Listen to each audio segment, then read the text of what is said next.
මම කහතුඩුවේ පන්නිල වේද මහත්මයා මගේ මව්ගේ පාර්ශ්වයේ පියාගේ පාර්ශ්වයේ වගේම මගේ ගුරු පාර්ශ්වයේ ඇසුරු කරගෙන පරම්පරා 4ක වෙදකමක් සිද්ධ කරන්නේ. ඒ වගේම මම වෙදකම පටන් ගත් කාලේ අවුරුදු 4මාරක් බුලත් වලට වෙදකම් කරේ. කියන්නේ රෝගියා තියෙන මුදලට පමණක් ප්‍රතිකාර කරපු වෛද්‍යරයෙක්. මම අදටත් කැමතියි දී කරන්න.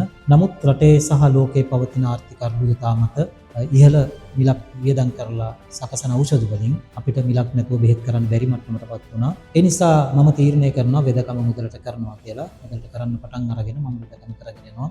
නමුත් හදවතේ හැමතිස්සෙම කොපියන්නේ බුලත් වලට වෙදකම් කරන වෙද මහත්තයෙක් හැටියට ජීවිතය ගෙනියන්න ඕනේ කියන. ඒකට අරමුණක් හැටියට මම ව්‍යාපාරයක් පටන් ගන්න අදහස් කරනවා. ඒ ව්‍යාපාරයේ මගෙන් පිට ව්‍යාපාරයක් කරන්න බෑ. ඒ නිසා මම පටන් ගන්නවා අපේ රටට හුරු කටට හුරු රසයක් එක්ක පන්නිල ස්වස්ති කියන තැඹුම් හොද්ද.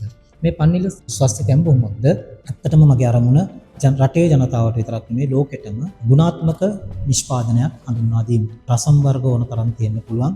නමුත් මේක අපේ දේශීය සිංහල තැඹුම් හොද්ද කියලා කියන්නේ අපේ පාරම්පරික සිංහලයා විසින් හදාගෙන ආපු තැඹුම් හොද්ද. තුඹ මුලේ ඉඳලා තුඹ කොලේ ඉඳලා වර්ග 13ක පමණ ඖෂධ ගණනාවක එකතුවකින් සකසන ලද තැඹුම් හොද්දක් මේක. මේක ඇත්තටම ගුණාත්මක වශයෙන් ගත්තොත් කිරිදෙන මව්වරුන්ට, ප්‍රසූතියට ආසන්න මව්වරුන්ට, අජීර්ණ අවනි අවස්ථාවලදී, ප්‍රතිශ්‍යාව වුණ අවස්ථාවලදී, කෑම අරුචිය තියෙන අවස්ථාවලදී, ඒ වගේම ඔසොප් දෝෂ තියෙන අවස්ථා සහ ඔසොප් වේදනාවක් තියෙන අවස්ථාවලදී, ඒ වගේම රුධිරගත මේදේ ඒ කියන්නේ අනවශ්‍ය ශරීරයේ අනවශ්‍ය මේදස් කොටස් දහනය කිරීමටත් මේක උපකාරී වෙනවා. ඒ කියන්නේ අනිත් ඖෂධ ලබා ගන්නා ගමන් මේක පානයක් හැටියට භාවිතා කිරීම ඉතා යහපත්.